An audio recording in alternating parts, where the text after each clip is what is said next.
Okay, we are now live. Thank you to everyone who's tuning in right now for our session, which is called Bharatanatyam 101. So, as you would know, 101 in many university courses is something you use to describe an introductory course, right? So, today basically is a beginner's guide to Bharatanatyam. And I'm so excited today that we have two Bharatanatyam exponents with us today who are going to be our gurus in helping us understand this form, in helping us appreciate it, and maybe try to decode some of the things that some of us might find a little bit perplexing or mystifying. Yeah. So I think today we are very privileged to sit at the feet of two gurus. One of them is Priyan, and I will let him introduce himself. Hi everyone, I'm Mohanabrin Tauraja.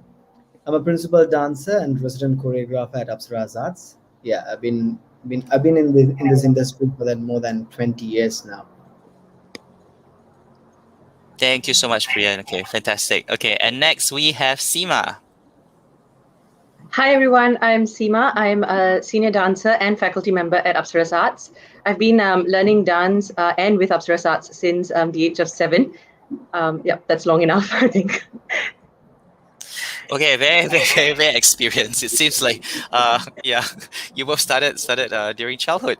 Okay, so before we start, this talk is held in conjunction with the production, which is called Agathi, which also means refugee, which will be staged at the Ngee Ann Kongsi Theatre. It's a collaboration with Wild Rice, from the 2nd to the 4th of April, right? So very soon. How are rehearsals going, by the way? Backbreaking, to say the least. Okay. Yeah, that's a good thing, right? Because we all suffer for art. That's a prerequisite, I think. Yeah, you want to make good art, you have to suffer. Okay. So I think we will start tonight by showing you a little trailer of that play, yeah, of that production. We've got a little trailer that's been made by Apsaras Arts. So let's run it.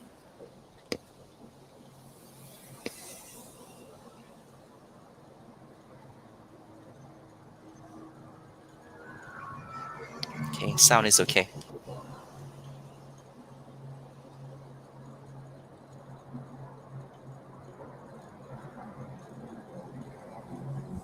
Oh, I think the sound is...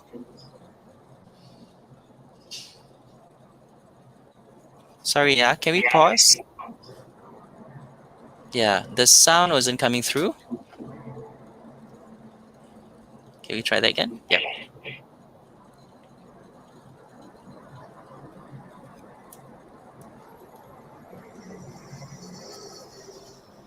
No, I don't think I can hear the sound.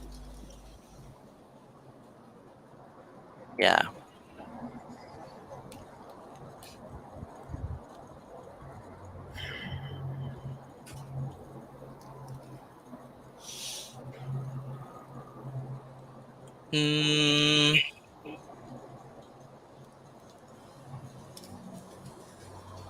Yep, still no sound. Yep. Yeah, but they're subtitles. So yeah. Okay, so I think we were having some issues with sound just now. So I think we'll try to troubleshoot and then we'll do it later. No problem. Okay. All right, no worries then. All right, we can just launch straight into today's discussion on Bharatanatyam. Also, for those who are viewing in, if you have any comments or questions for our two panelists today, please feel free to type in your comments or questions either on, if you're watching from YouTube or Facebook, on the comments thread, yeah? And I think our panelists are more than happy to entertain any questions you might have. Okay, so let's start from the very beginning, the basics, yeah? So tell us, what is Bharatanatyam? So, well, Bharatanatyam is actually an age-old classical dance form. So for those who may not know, India has about 8 different classical dance forms. Right. Bharatanatyam is one of them. The others are Kathak, Kathakali, Manipuri, Kuchipudi, Odissi, Satriya, and Mohiniyattam. Mohiniyattam. Yeah. So but I can say that, I can safely say that Bharatanatyam is probably the most widely practiced art form in the world. And it's, all the classical art forms have actually taken or extracted their formats from the Natya Shastra, which governs what goes in the classical art forms.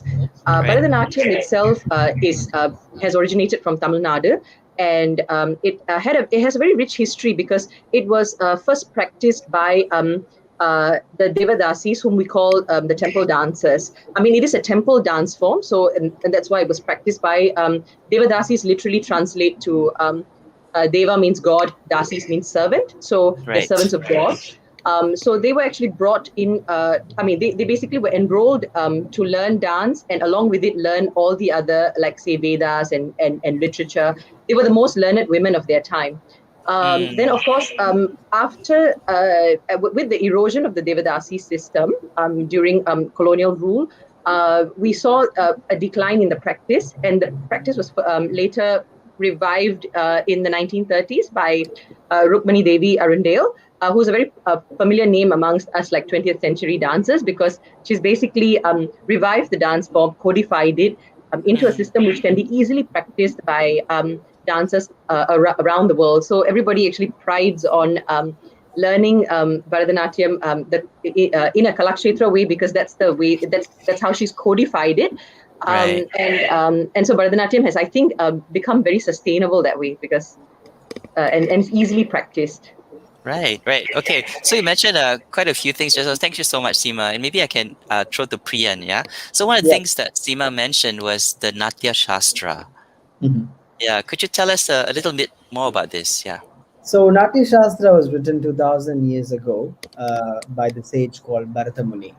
Mm-hmm. And this is the treatise for Indian performing arts, and Right. it's, I think we would say it is a dramaturgy for all the performing arts in India. Mm-hmm. And the interesting fact is the Natya Shastra, along with the Hinduism, along with the religion, the Natya Shastra also traveled among Southeast Asian countries, and among our Southeast Asian practitioners, Natya Shastra become a very integral part as a guided aid Yeah. in our practices.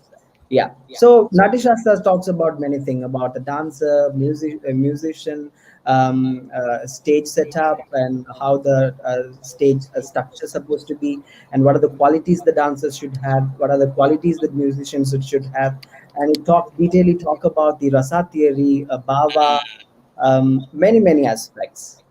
Right. Yeah. Fantastic. Thank you so much for that. And thank you for that reminder because sometimes when I talk to younger people about dramaturgy, Yeah.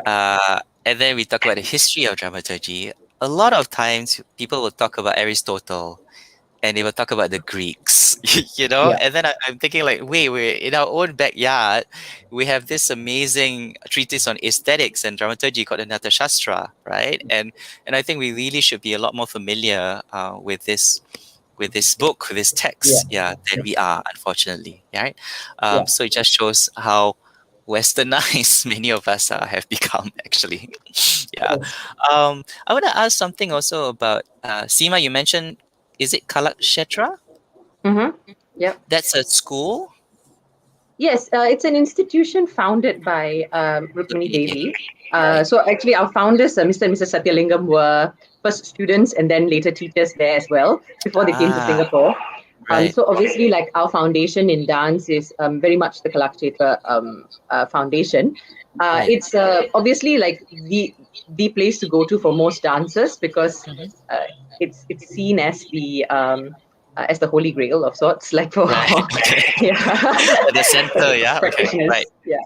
Right. So would you say that before the establishment of this institution, the teaching of Bharatanatyam was not so democratic, so to speak, in the sense that it was quite insular? Was it only passed down like within the temple grounds, for example? There was I think Bharatanatyam has a very rich guru-sishya relationship. Ah, So the teacher and the disciple relationship. So there were many gurus Right. And what I found interesting was that all these gurus used to teach individuals, and you would notice that, like, because the gurus were usually natuvanars. Natuvanars are people who actually play the cymbals, and Right. they are the ones who keep rhythm, and they later became dance teachers. Most of them were men in the early years, and Right. it's very interesting because a Natuvanar can teach like 5 different students, and all of them can dance in different ways, like in different styles, because it was very customized in that sense. Like, Right. yeah, he would customize it because people are different in form, in shape, in style, in age, perhaps. So it was so you can come from a certain school, and I mean a certain Natuvanar's training, but you could all dance differently. Now Oh. that kind Okay. of changed with Kalakshetra coming into the picture, because Hmm. Rukmini Devi, she was Brahmin, and she had access to she had access to the Western culture, so to speak. So she actually Hmm. met Anna Pavlova, Right. a ballerina, Ballerina. and Yeah. it's through her that she decided to revive Bharatanatyam. So her influence, or what inspired her, was ballet. So she tried to sort of Ah. recreate that in Bharatanatyam, and therefore Right. there was a codified system. And if I'm not wrong, Priyan, is like that's when the ensemble sort of started, right? Like, Yeah. So what happened is Nattuvanas hails from different part of Tamil Nadu. So they hold different distinct styles of Bharatanatyam. Right. So there are different styles, like how, like if I simply put it together, like in contemporary dance, how you have Mata Graham technique and you have various styles in the dance form itself. Yeah. Bharatanatyam also has different styles of classical, different styles of like performing it. Hmm. So what now we see in Kalakshetra, and there are Valur Bani, Bandranallur Bani, and there is Tanjavur Bani. These are like similarly comes from different part of Tamil Nadu. So what Rukmani Arundel have, I think she's very visionary. I think she pulled in many talented people in the field, and they put together, and they brought them, they brought the great teachers to codify the system, and they brought in many composers to create many compositions for dance, and Right. she pulled in many music composers to compose music for the dance dramas that she has created during her period in Kalakshetra. So Hmm. it's more what she has done, a very group work, using and pulling in all these talents in the region of South India. Right. Wow. Okay. So I think we'll get back to some of that history a little while. But while briefly researching this fascinating subject of Bharatanatyam, I came across a few words. And I'm wondering whether one thing we can do is to look at maybe 10 keywords Yeah. uh, from Bharatanatyam, and you can take turns explaining them for the benefit of our audience. Yeah, because I think they do shed some light into this form. Okay, so let me pull out my first word. I'm going alphabetically, so we might jump around a little bit. So the first word that I have is Abhinaya. Yes.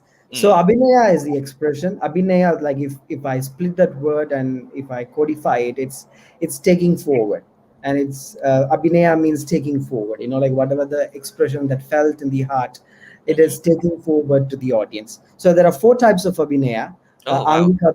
Angika Abhinaya, which I think we use our body language to express our meaning. It could be pure movements, pure dance, and second will be Vachika Abhinaya, is a verbal aspect of expression, is a lyrical component, poems, and whatever the narratives that we use in a rhythmic and music patterns are expressed through Vachika Abhinaya.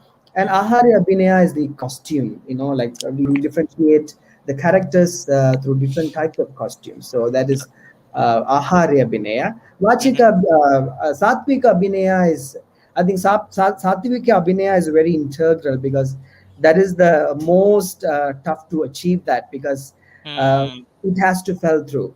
I think we often hear from people when they appreciate a beautiful performance. Ah, wow, what a soulful performance it is. So Mm. soulful performance means it fell through within the dancer, and she or he personally convinced, and at the Right. same time she or he able to convince the audience. That is sattvic abhinaya. You have to fell through, you have to dance through your soul. That is sattvic abhinaya, Wow. bringing the Okay. emotion to a portrayal of all these aspects. Right. So can one, yeah, I'm trying to work through this definition. Can one say like Abhinaya is like expression or communication Yeah, in the dance, something expression, like that? Okay. communication. Yeah, Right. And then you mentioned four yeah, types, right? So let me revise.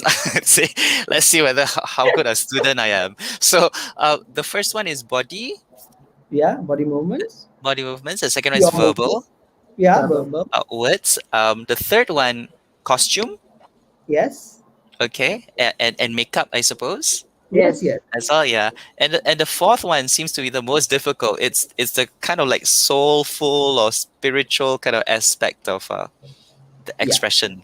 Okay. yes. Yay! How did I do?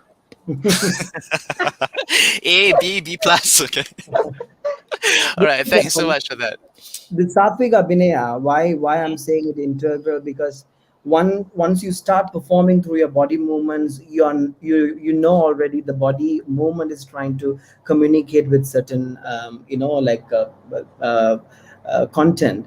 Right. And obviously when you hear the song, the people who are very familiar with the language, they will understand what it means, and those of don't understand the language, they able to see the movement, and they able to make the connection. And the third one, when you see the Right. costumes, and you obviously differentiate and you identify the characters that the dancer trying to put up. And the Right. sattvic abhinaya is just the feeling. If Hmm. I'm crying, if I'm if I in a situation, if I'm crying, and the empathy that you have for the performer is a sattvic abhinaya. So it has to felt uh, through the performer, and Right. also to the The audience, and audience. we call it rasanubhava. So whatever the experience that you get from the performer Yeah. is rasanubhava, is experience. Wow. Okay. So it's almost like a transmission of Yeah, feeling from yes, the performer to the yeah, audience through Abhinaya, right? So yes, Abhinaya is the medium in which these feelings get transmitted to the yes. audience. Okay. Wow. Interesting. So I suppose that's talking about the aesthetic experience of the dance. Yeah. Okay. Let's pull out the next word. Still an A word. This is Adavu. Sima, you want to take this one? Um, Adavu, well, what do I say? So for it's like the alphabets. Mm-hmm. So the Adavus are basic steps. Direct translation is basically its basic steps. So we Right. have about 60 over steps, which are basic Adavus. Now you need to master all the Adavus, and they're taught they're taught in sequence. Now, Right. once you've learned how to master them, then what happens is that you're able to then form sentences and then in Okay. turn Right. tell a story. And what happens is the reason why you need to master those the steps is because obviously you need to condition your body, so it's a good body conditioning method. But at the Right. same time, it helps you keep rhythm. Like rhythm is so important in dance. Like so. Bharatanatyam is, we always say the Bha is actually Bhava, Ra is Ragam, Ragam means music, and Right. T is Thalam, Pa is Thalam. So Thalam is actually rhythm. And Adavu helps you it sort of helps you appreciate the rhythm in dance, and that forms the rhythmic aspect of dance itself. Yeah, so it's Right. usually the very first things that we teach students of dance is actually the adavus. So we start with the adavus first, and then they progress to abhinaya, because you need to condition the body first.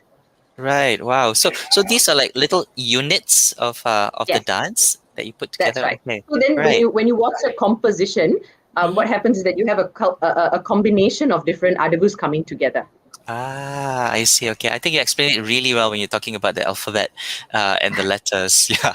So does that mean that the range of combinations are quite endless then, like Absolutely. language? Yeah. Yes. Wow. Okay. Yeah, and then there are certain adavus that you would just basically do when you are happy because through the adavus you can also emote, because some adavus involve a leap, some adavus would involve like a Ah, stretch. So then you right. could then it's obviously down to the choreographer's creativity to employ certain adavus to sort of evoke a certain emotion, and that's Right. how that sort of translates to Angika Abhinaya. Ah, okay. Yes. So Angika Abhinaya is movements, right? Abhinaya Yeah. Yeah. of The body. body Yeah. movements, How you. right? Okay, body. Fantastic. Okay, so Seema, just now you mentioned Bharata, and you mentioned the Ra is raga, which is Mm-hmm. melody. Yeah. Ta is tala, which is rhythm. And then the ba, I'll pull out the next word then, is bhava. Do you want to take Yes. this, Priyan? Yeah. Yeah. Bhava is basically is expression. Okay, Like there are right. many facets. There are many very sub sequences, formats in Bhava. But basically, Bhava is expression. Whatever you felt through Mm-hmm. uh, in your heart, and you just bring it out. And that comes with the lyrical. The music, Right. and also the narratives that we take from the song, so it's Mhm. just easily executed. So for this bhava we also learn vocabularies, how Seema talked about Adavu system to create a series of movement. So Mhm. in order to teach bhava, we teach something called hasta mudra. That's where the hand gestures appears, because this is also like a vocabularies for any Right. language. Vocabularies are very important. So here we learn vocabularies. It's like this is pataka. Pataka means it's a flag. Tripataka is half flag, and this is kadakamuka parrot.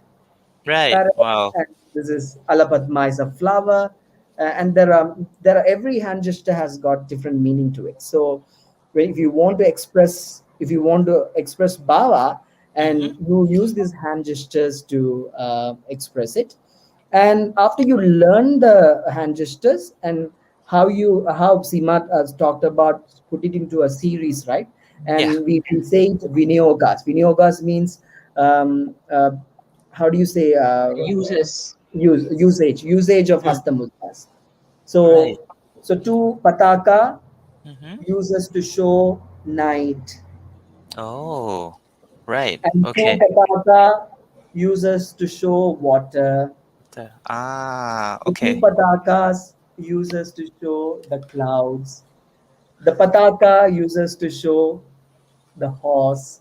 Right. Right. So we So, learn but the yeah. usages of hand gestures, and Mhm. then later when we learn a composition, and these Right. are the fundamental aspects that we bring in to create the choreography. Right. So those became the elements of the choreography. Yeah. Uh, but then how are all these sort of gestures related to the bhava though? If bhava, as I understand it, is emotion. Mhm. Yeah. So that's why we have this sloka called Natya Krama, Mm-hmm. uh, the how the Natya is used. So Right. yato hastas Mm-hmm. tato drishti. So wherever the hand goes, the eyes follows. Probably, Seema, you wanted to demonstrate? Like, Yeah. eight, yato That'd be hastas nice. tato drishti. So Yeah. shall I So run this sloka right now for our audience? Yes, Since yes. you mentioned wow. it, yeah. Okay. It's quite long, but it says, "Where goes the hand? There goes the eye. Where goes the eye? There goes the mind. Where goes the mind? There bhava is created. Where there is bhava, there is rasa." That is Okay. that. Yeah. Mm. So, Siva, a little So demonstration, maybe. Yeah. where goes the head? Mm-hmm. There goes the eye, Right. and where goes the eye? There goes the heart, The Mm-hmm. mind. and where goes the heart?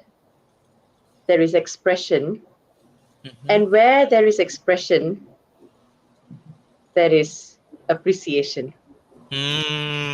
Okay. Right.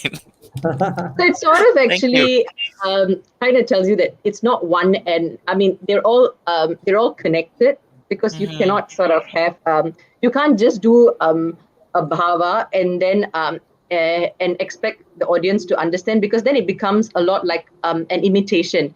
So Right. if your heart is not connected with your expression, then all you're doing is basically mimicking the lines, and you're not, there's no sense of being there. And with that, right, you lose the audience, and therefore there Right. will not be rasa. So to Right. sort of elicit rasa, you need to sort of be there, and Yeah. then it'll come on your face.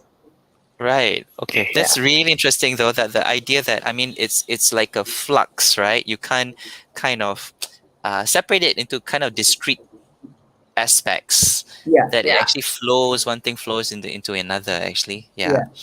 It's a journey. Yeah, right, right. Okay, so just now we were talking a little bit about history, so I'm gonna pull this one out. You mentioned a little bit about this just now, the Devadasi. And as a Malay person, the word Dewa is very familiar to me. Like, I Yeah. think one third of Malay is Sanskrit, right? I mean, Yeah. so much of our vocabulary borrows from Sanskrit words. So Deva is a god in Malay, Dewa. And these are basically women, young women who devote themselves Yeah. to particular gods, right? Yeah. So I want to ask though, we talk about the reform of Bharatanatyam in the 30s, and you mentioned Rukmini Devi as someone who's been very instrumental in reforming and codifying this. Yeah. But there's also a question of, did she also decontextualize it, or did she sort of like wrench it out from the context of like temple devotion and temple worship? What do you think?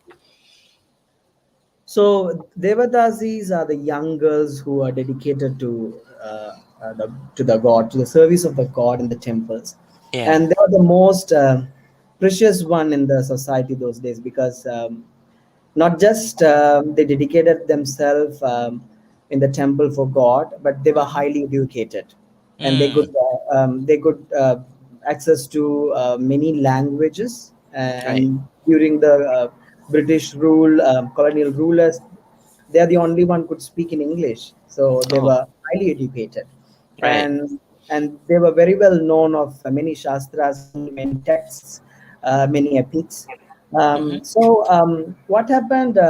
There are different types of Devadasis, but Mm-hmm. there are Right. Devadasis who are into performing arts.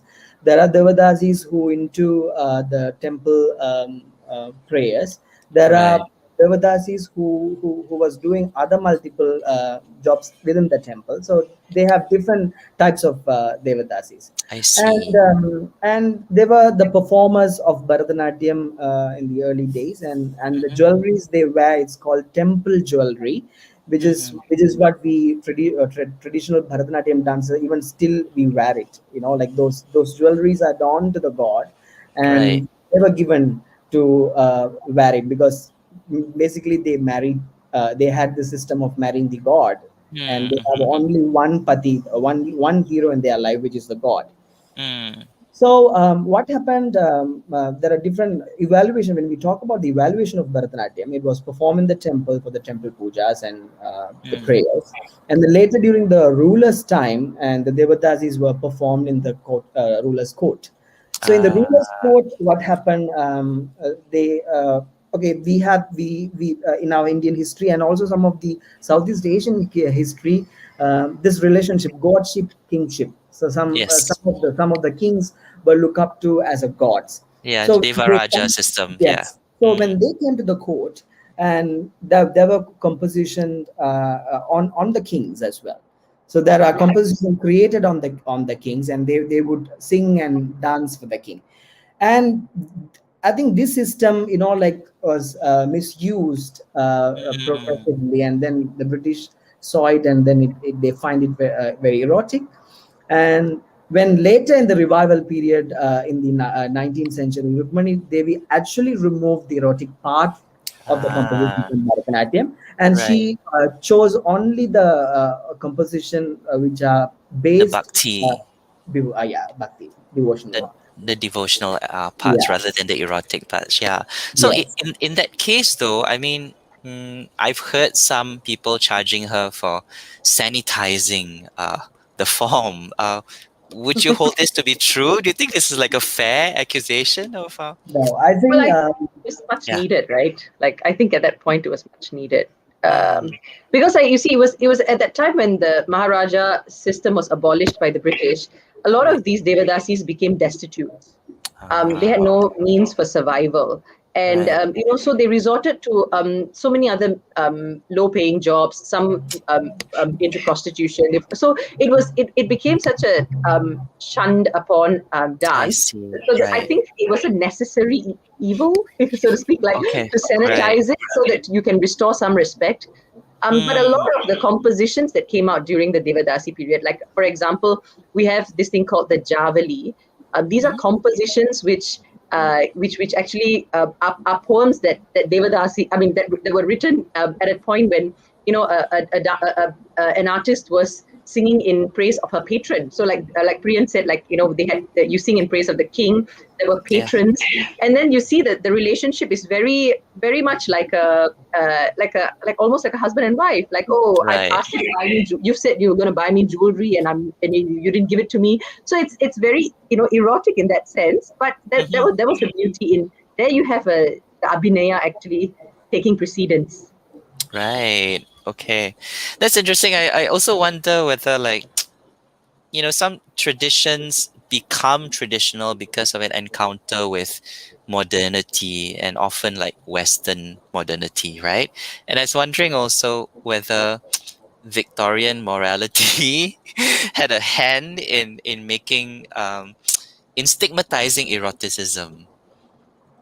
For my Yeah. view, actually, those Mm, composition actually broke a certain horizon to express human emotion better. right. Because Mm-hmm, when you're talking about only bhakti composition, and like that is very much established that you are talking on talking to God, and right. the communication is quite straightforward.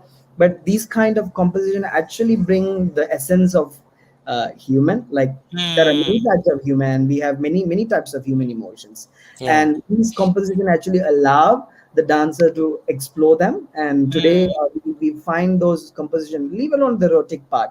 yeah. Some of the composition structure, and when you apply them in Abhinaya, they it has multiple layers. That there's a cheating, there's disappointment, there is sadness, that is like total devastation. There are lots of emotion that brings multiple layer for a Mm, dancer to perform.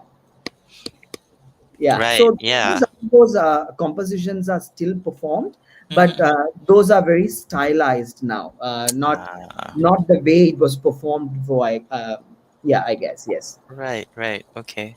So interesting, right? Because I do believe that some of ideas about sensuality and all that are kind of imported from certain Western So why? ideas. Because Yeah. and Mm, also now the generations, the art form itself has evolved, and yeah. through generations, many generations, and it survived through many lineages. So Right. today, as Seema quoted in the beginning, Bharatanatyam is the most practiced Indian classical form. Mm, Why?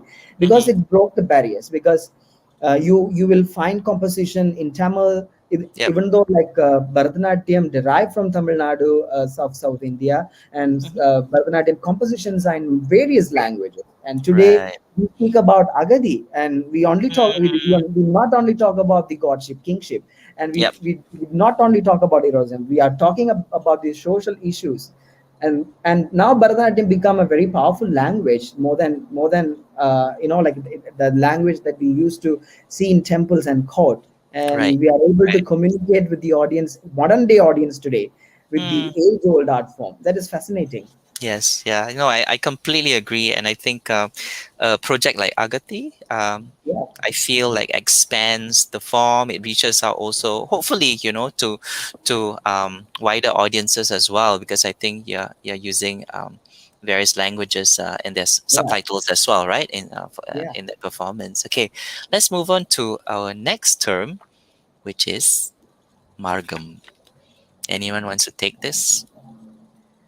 Signal. Um, yeah, Margam literally translates to path. Okay. So it basically means path. And what happens is that, I mean, of course, in the modern day context, we also call it the repertoire. So that's the passage or the path that the dancer takes. So it starts, and there are certain components of the margam that sort of leads you up to the so-called climax at the end. So a traditional margam would feature an alaripu or an invocatory dance, which is also choreographed or composed like a warm-up. So you actually see the dancer warming up, Right. and then there is and then they go through a rhythmic pattern, which is like a jatiswaram. So it's just rhythmic pattern, pure dance, because essentially Bharatanatyam has two components, Nritta and Nritya. And Nritta is basically the pure dance component. So you Yep. see that in the jatiswaram. And then and then there is a shabdam which actually has more abhinaya. It's a more literal translation of poems. And then, of course, in the centerpiece is what we call the Varnam, which usually is the longest. There's a lot of storytelling happening, and there's a Right. combination of intricate movements and storytelling.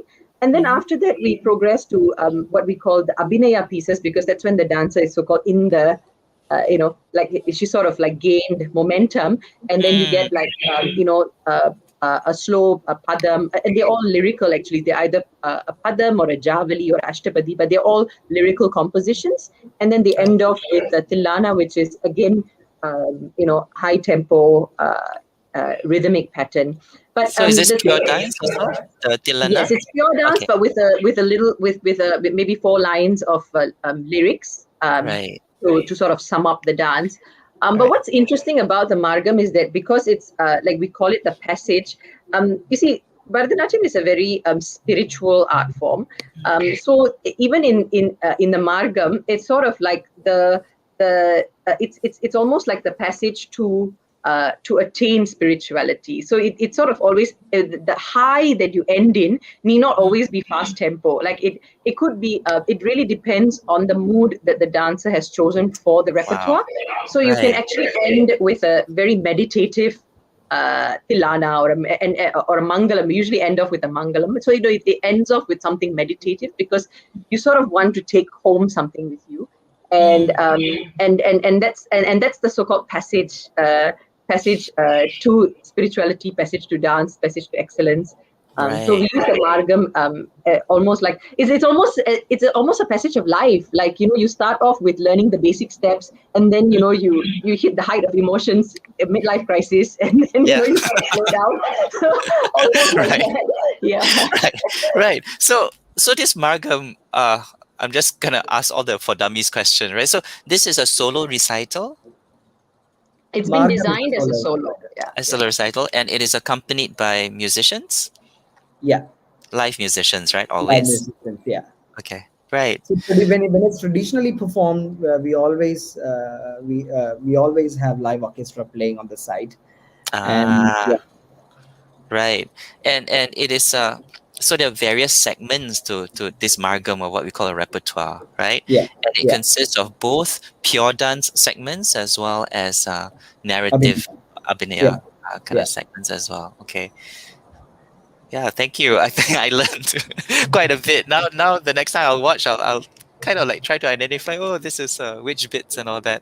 I'll probably be able to identify the first and the last bit. But I think that's a start, right? So, But Yeah. even though we today we are living in a very modern world, right. what we see, the Margam is very much retained from its tradition, from its principle, from its Mm, origin.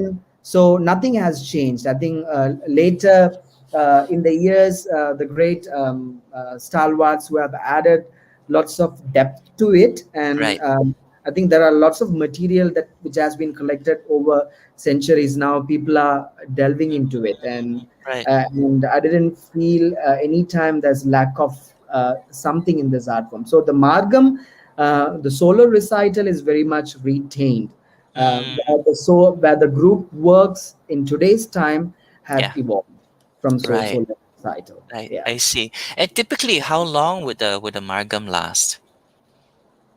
Those days they would go on and on about from 2.5 hours to 3 hours, and we hear Wow. stories they dance whole night.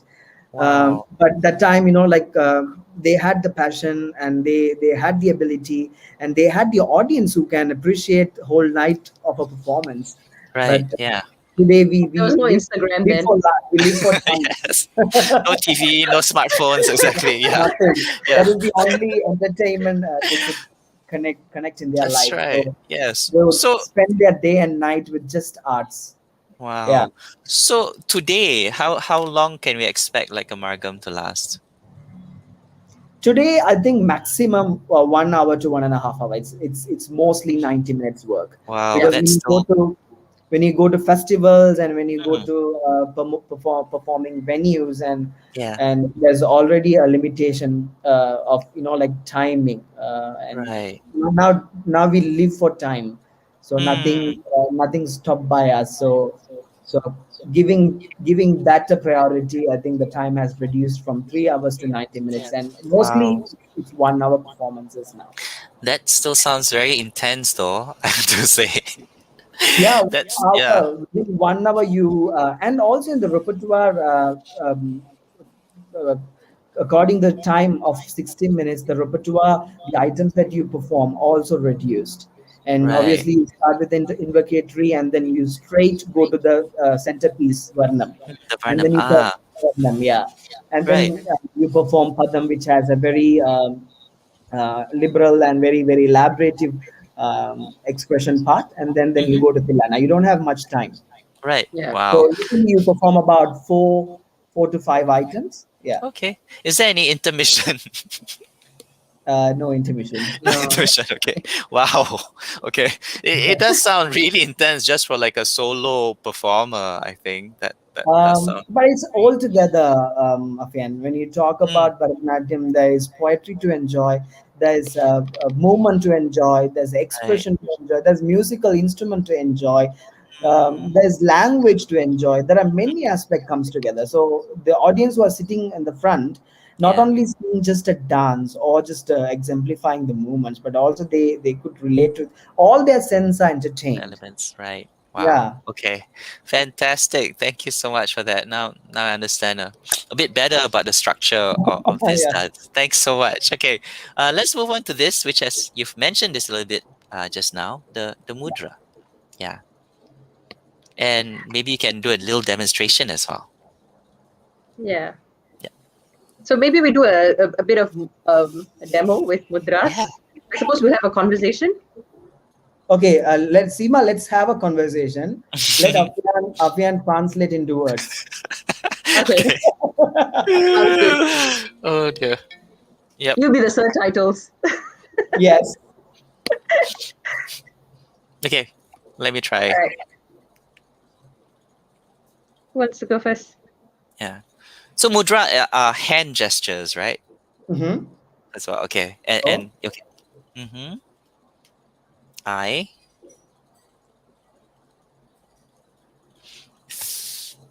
see you. I see. Okay. Right. Sima, would you like to try something? Yep. You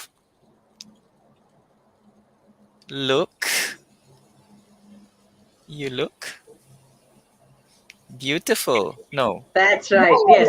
you're Yes. right. Yes. Beautiful. Yes. Oh wow. Okay. I'm not bad for a Exactly. first time. Not Well bad. Okay. done. Not bad. Okay. Gaining a bit more confidence. So these hand gestures, they are not random, right? There is like a set of them. Yeah. Yeah. So when we Yeah. address, so if you want to address respectively, like a god, or like king, like you have this Yeah. both, and when you have a friend, like you have certain languages, like there is modification in the mudras that you Right. use. Right. And can you tell us? I mean, they're a little bit like the alphabet also, right? So there Yes. are So how many? alphabet, it's mudras, and then Yep. you have vocabularies which are the usages of mudras. Okay. So each mudras, so like let's say this is one mudra, Mhm. and this mudra has like 30 over usages. Hmm. Okay. Right. So So you we can So. learn. you can use a pataka to show, like, say, I Mhm. go, I go, Yep. on the street, Yeah. riding on a horse. And so Right. all this pataka. And then it started to rain. Okay. So So you you can use like this.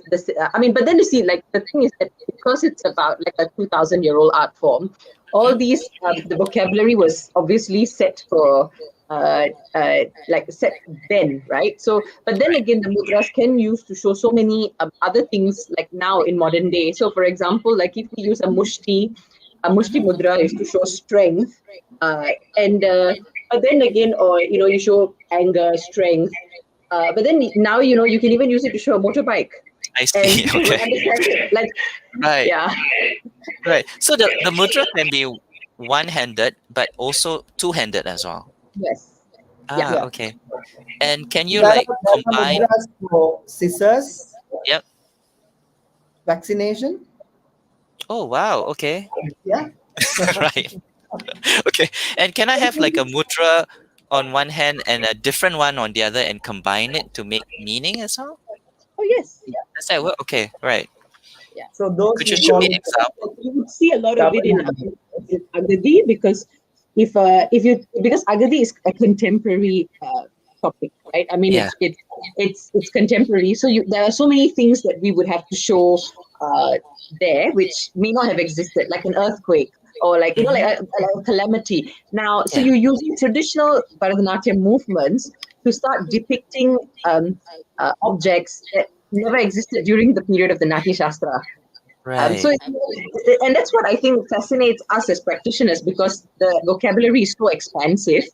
You Hmm. can use it to show almost anything. So there's definitely room for innovation there in that. Yeah. You're not sort of like tied or Yes. fixed to certain definitions. Yeah, you can actually elaborate So what based. happens? Mudras are always accompanied by eye movements, and we Ah, also learn eye movements, neck movements, head movements, which makes the mudras more meaningful. So right. we know to show this. This is a rain. Rain. So Hmm. the body language changes, and the feeling Uh, of the eyes, and how do you really feel under the about rain? the rain. Right. Right. Right. So, Right. and in one point, hand gestures come to accompany your language of expression. I see. Okay. Wow. So, but again, it's indivisible, right? It's all kind of Yeah, connected and yeah. creating So, a like whole. how we were talking about the formula of dance, the Mhm. Natakrama, where the hand goes, the eyes flows. That I would call it formula for dance. Right. Right. Right. Right. Okay. Yeah. Thank you so much. Yeah, those are really beautiful mudras. And can I ask, do you have a favorite mudras? Mudra? Is there one that you particularly like because it's poetic or very expressive? Or I like the Alapadma. what is that? I like the Alapadma. So it's actually a flower. It's a lotus Okay. flower. But Yeah. it's got so many. I mean, you can show a full moon with Alapadma. You can, and then obviously when you do it in dance, when you do it with the Adavus, like when your Yes. hands accompany the steps, the Alapadma sort of lends a little bit of femininity. Ah, So it sort of it's really nice to watch. right. What about you, Priyan? We performed product like in our Apsaras dance company. We have a repertoire called Alapadma, based on Alapadma means blossomed lotus. Right. With that, we created a 60 minutes work, and Wow. the usages of Alapadma comes as one segment of the production, and Right. all the shlokas of Alapadma Mudra has been tuned to song, and then we made those our enactments of mudras and usages of mudras. Yeah, Wow. Okay. I don't like specify any movement. I love in the transition of mudras anything. I see the fast transition. I see the fade out transition. I enjoy uh, accessing my mudras. Like Mm, those are my vowels. Those are my words. right. Fantastic. Okay. Let's Yeah, it's a beautiful language, I have to say. Okay, let's look at another word. And I think this word is very important, and it's rasa. Yeah. Anyone wants to take this? It's a huge one, I think. Yeah. Yeah. Uma? I mean, the commonly used term for rasa is usually be associated with the navarasas, which are basically the 9 different types of rasa. Yeah. Rasa, as we sort of established earlier, is actually the appreciation, the experience the audience goes through when they actually watch the performer. So, if the Mm, performer performs a tragedy, the yeah. rasa that the audience should automatically feel with the performer is that of karunyam or compassion. Compassion is one of the 9 rasas, and Right. so in that way, if there are two lovers that meet, the audience should feel that love. They should feel that love. They should feel that love with the performer. And I Mm, think you can, and like Priyan mentioned earlier, what we call the rasa anubhava is basically the experience, the ultimate experience that the audience enjoy when they mm, watch the performer. And that's only possible if the performer is like in the here and the now, and is able to sort of evoke that kind of a rasa from the audience. right. Yeah. Yeah, So I mean, as a Malay person who's got a lot of Sanskrit in his yeah, vocabulary, yeah. yeah. So So this what wouldn't be what a new word at all, right, to you? yeah, not at all, yeah. But we use it to mean rasa is like feel, right? Feeling. Rasaan Yes, is feeling. But what I found really interesting is that it's also taste. So absolutely. taste and feel are kind of like combined together in this meaning, Yeah, Yeah. right? Yeah, and I find that is an interesting way to look at appreciation, because obviously, with when I'm watching a dance, I'm looking, I'm listening, but then somehow or the other, that all becomes processed into taste yes, or feel. Yeah, I find that an interesting kind of synesthetic kind of experience. Yeah. Because sometimes like we used to say the audience were almost sitting on the edge when they were enjoying the Mm, performance. That is yeah. also sort of rasa. Like Right. for an example, like if I simply put it, Yep. when you are watching a movie and there's a lover scene and they're dancing duet for a love Mm, song, yeah. and what do you get out of your heart? The Mm, happiness, little love, and we kind of enjoy that togetherness there. And suppose you're watching a fight scene, and mhm. then like your body, like without noticing it, your body language just actually changes from your audience side. Right. Yes. Yeah. Similarly, when you watch a horror movie, and then Mm, like there are times we also get scared. yep. So Yeah. that is rasa. Yeah. Even though we know that these things are not real, I think that's the very interesting thing about rasa. It's an aesthetic experience. Yeah, Uh, I know, for example, that in a horror movie, no one is really killed, right? So there is a yeah, suspension of disbelief. Yet somehow, at the same time, I can find myself really, really fearful. And the same yes, thing, even though I know some people are acting in a romance movie, whatever, but I can nevertheless feel so much for what's happening. And I think there's something so interesting and kind of like psychological also that the yeah, ancients managed to tap on, that yeah, only, yeah, contemporary, we are still trying to like wrap our heads around this mystery about how can you yeah. feel so much for something in which isn't so-called real life. I mean, what is this aesthetic thing that can give you such experiences and sensations, right? yeah, Yeah. That's how this art form itself. It doesn't end. I think that the completion, that the fulfillment that one gets out of seeing a performance like Bharatanatyam is the Mm, rasa anubhava. I right. think the dancer should be in their moment, and worse come to worse, if the dancer doesn't deliver the rasa, when she or he doesn't feel it Yep. within, and then the performance, I would say, incompleted, right? Because Yes.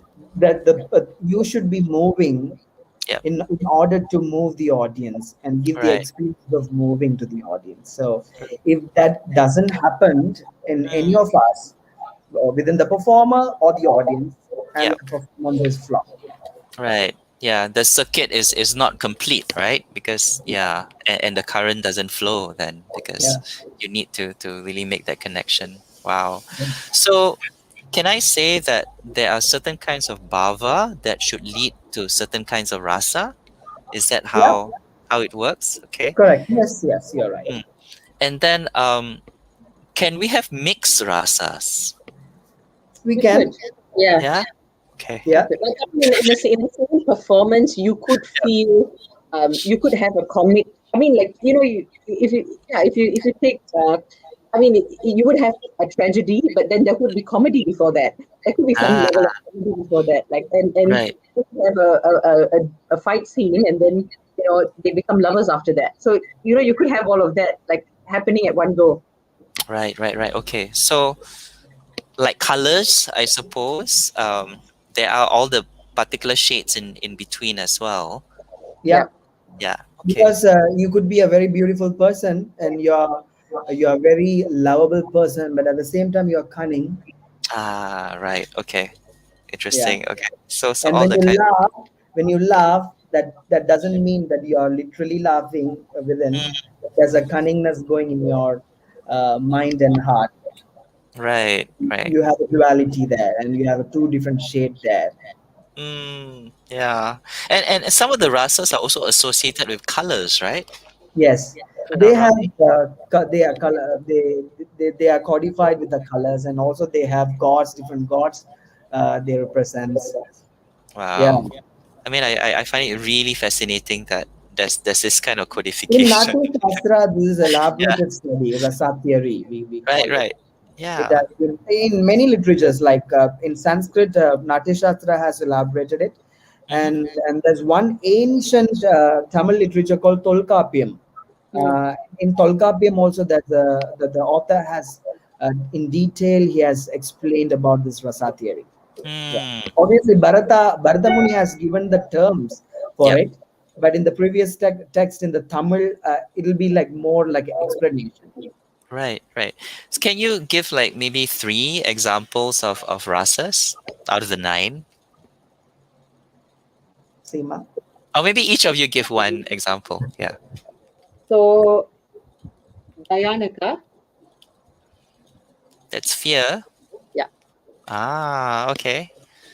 What about you, Priya?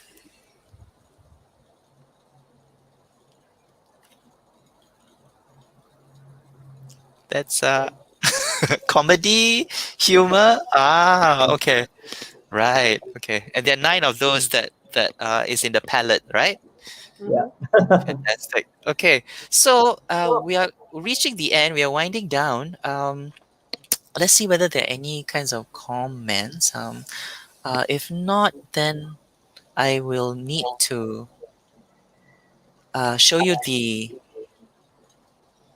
trailer that we have for Agathi. Yeah. Oh yes. Yeah, but before that, maybe we can talk a little bit about this work about Yeah. Agathi. Yeah, and I think today I've learned a lot about the traditional form of Bharatanatyam and the solo recitals and all. But in the work Agathi, it's more of an ensemble piece, Mhm. right? So would you Yeah. like to tell us a little bit about how it uses Bharatanatyam motifs and whether using like Abhinaya, what particular forms of Abhinaya you're using in this work? Agathi is actually evolved work of the Hmm. group work. Yep. Normally, when you talk about dance dramas, like you have a certain structure for the dance drama, but that's what I told it's evolved version of group work. That means Mm, it doesn't follow any structure or typical traditional structure, but rather it follows a storyline. mm, In Agathi, we talk about the plight of refugee, but previously we talked about 4 different abhinayas, like Angika Abhinaya, Vachika Abhinaya, Aharya Abhinaya, Satvika Abhinaya, right. all have been employed. Right. And for costume also, there's a story in the Mhm. costume. So when you see the Agathi costume, it has been inspired by the emotions of the Agathis, inspired by their feelings of Agathi. Like you'll see the trapped lines, they're sort of trapped, and they never find an answer for their quests. Mm, So even everything has reimagined, like that's where when you're an artist, you take the liberty of creation, and you expand your horizon to uh, put put things together, so that when the audience comes, like they only don't look up to the aesthetic, but there's mm, something they learn in the performance. right. And that is what we are trying to do now these days, like I don't want. I would appreciate an audience who will appreciate beyond its beauty and color. Sure, of course, yeah, and obviously the issue of forced migration is a very urgent one, right? And I read that the Rohingya crisis, one of the biggest Yes. failures of the 21st century, a very terrible prelude to this century, has been one of the And inspirations for the work. Yeah. Would you like to touch a little bit about that? I mean, how? Yeah. You. Frankly speaking, I think in Bharatanatyam we're so used to dancing mythology. I would Mm, think, I mean, Priyan is the choreographer here, but I'm not sure whether he agrees with me, but I think it's a lot harder to actually put into a choreography something that's so um, recent and prevalent, because right. people have a very vivid and clear picture of the refugee crisis, no Mm, thanks to the Rohingya crisis. yeah. So putting that into a production can be a lot more challenging than readapting mythology, because in mythology we have that artist's liberty, because it's basically imagination, right? Right. Uh, None of us have lived like 2,000 years to actually reinvent the mythology. So I think it's been more challenging to actually put together using traditional dance vocabulary, a subject like the refugee crisis, because firstly, you have to sort of also play a slightly impartial role. You don't want to sort of color the audience view to a certain, you don't want to slant it in a certain way. Mm-hmm. And at the same time, as much as art is subjective, you cannot always be objective, right? There's beauty in that subjectivity. So Of I think course. there are all these challenges as well in putting together something like this. So for me as a practitioner, as a dancer, I found this to be like one of the most exciting productions that I have worked on, because it sort of Right. challenged our own like sort of preconceptions. We are stretching our boundaries as dancers to sort of show something that we feel so strongly about. Mm, Yet mm-hmm, we're also mm-hmm. Yep. supposed to be the crisis, the performer, and therefore be sort of void of any such prejudices. Right. So I think Mm, that's made this whole journey really exciting. right. Yeah. Uh, I also have to say something about um, the circulation of images in the media, Yes. right? And Yeah. how that after a while leads to, unfortunately, this thing called compassion fatigue. So you see all these images of suffering over and over again, and then after a while you just become kind of desensitized to it. And True. I think there's something about finding an aesthetic approach to this issue that kind of restores uh, that that kind of reality to it. I know it's paradoxical, that the Yeah. idea that actually art can sometimes be more realistic than what is the real. But I think we live in such a mediatized world that maybe it takes dance to give us that kind of sensitivity again yeah, to some of the very harrowing experiences that refugees go through. yeah, Yeah. yeah. So, Because when we initially worked on the production, I think the initial choreography is been done in India, because we have mm, had guest dancers, a couple dancers from Chennai. So what ah, happened? A month, or I think 2 months, we almost stayed together. All the dancers stayed together, and we read the poems, and we tried to live like a family. And we all stayed in mm, one place. We ate all the meals together. We hang out together, and we yep. went for shows together. So that kind of created a bond between the dancers. I think the bond is Right. very, very important to this work, Mm-hmm. because as though like we see the theater in the production, we hear the music, and there are uh, lots of emotion being choreographed, which is slightly different in these productions. And we see lots of movements being choreographed, but literally in this production, what we try to do the choreography of emotions. So for that, the bonding and understanding was very much needed. So the whole process of choreography is quietly um, it's different from the usual uh, group work that we have done in the past. I think this Right. is something more than the visual Mm, experience. mm-hmm. There is also bring a message to the Yeah. audience and many people in the world. And Agathis, refugees are not left alone people, and they Mm, are forced to flee their country due to the political reasons and yeah. natural calamities. And I have lots of relatives because I come from Sri Lanka, Right. and Sri Lanka is one of the country which has heavily, like There attracted was a by many civil many. war. Right. Yeah, and Mm, those political reasons, as many of my family members have, rolled over the world. So the whenever diaspora. I Mm, meet them, whenever I meet them, like whenever I travel for shows, mm-hmm. like they sit and talk about the days they spent in homeland, and they talk about the food and they talk about the festival. So Yeah. even though they make their living in different countries and different part of the world, Mm-hmm. and like the sense of belonging to their home, and all it's unforgettable. And that's Mm, what we try to bring. He will be never the same again because yeah. he'll be a different person, but that something is the stark feeling of it, like it's always stirs back to the homeland, and there Right. you don't find answers for your questions sometimes, you know. Mm-hmm. Yeah. And I guess culture is that thread, right? That connects you to home. Yes, Mm, because yeah. every part of the every culture has their own distinct like art and music, Yeah. and today when I see it Mm, around the world, the most refugees, they come together for community events, and yeah. when there's a community get together and there's a celebration, and in the Mm. celebration you see music and dance. Oh yeah, Yeah. completely. Yeah. Those are the things that I think trigger memory. They have a way to like settle inside your marrow and inside your bones, right? So it's Yeah. something so visceral. Okay, so I think thank you so much. We can wrap up with. I think we're gonna play the trailer for Agathi. Yeah. So for audience members who've stayed with us so far, thank you so much for spending the time with us.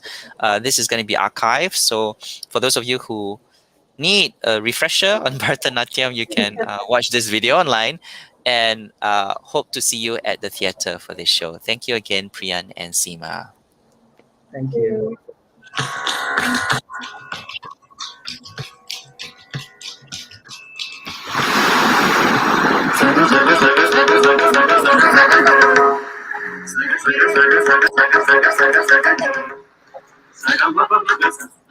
Agathi tells a tale as old as time, the story of how people have been forced to flee their homes and how they make a new home and a new life for themselves.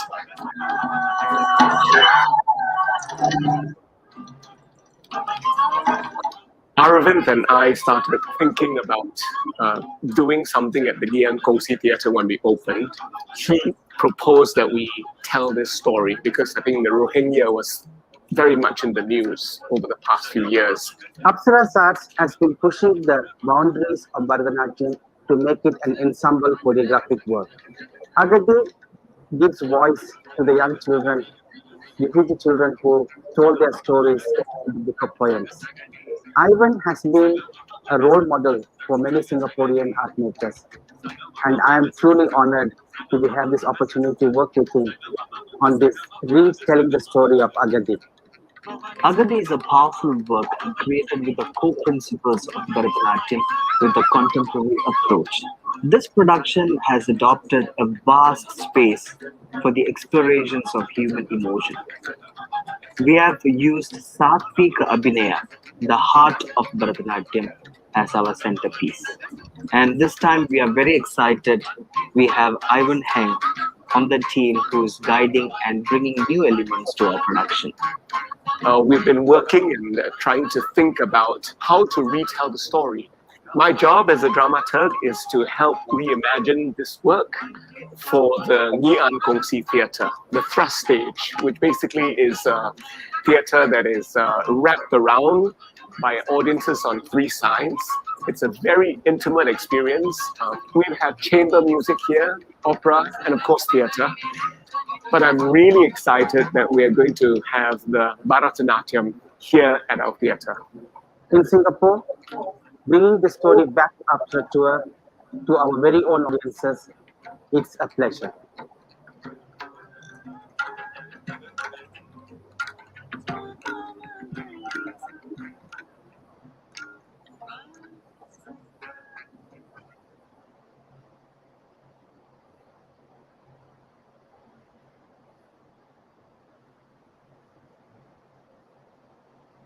Sorry about that. Yes, lovely trailer, and I'm pleased to report that I now know what is Sattvika Abhinaya after our 1 hour tutorial. And as you can see, scrolling down there, tickets available on Cystic. Those are the dates in which it is available on the Easter weekend. Friday 3 p.m., Sunday April 3 p.m., and 7 p.m. Those are available.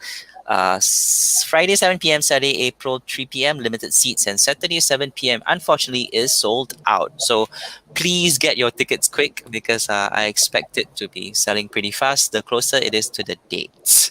All right. Okay.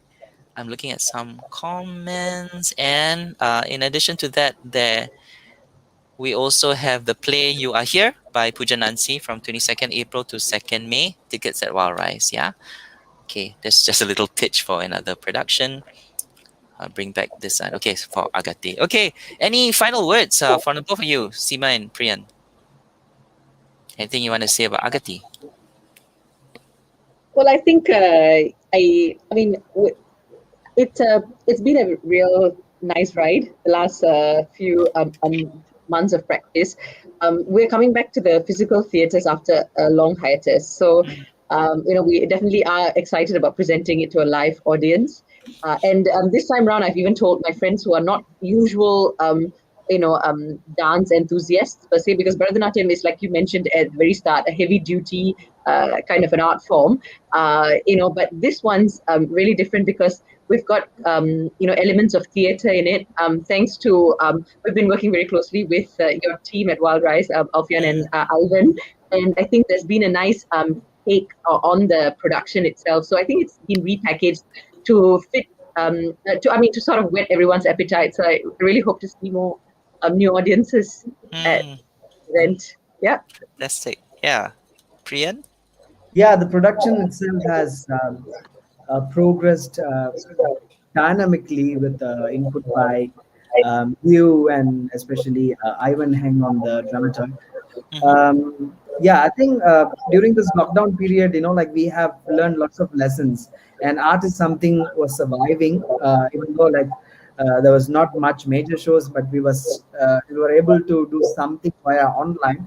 But we are very, very glad that we are coming back to the physical theater, and most importantly, and we are living in a very fast moving world, and we don't really spend time on knowing about each other. I think knowing about Agathi is very, very important. It's about someone's plight, and that triggers lots of questions, and that makes us understand much more about our life and how privileged we are in Singapore. I think it's very, very important. Audience across many diverse community to come together to witness this human emotion and human's plight and human story.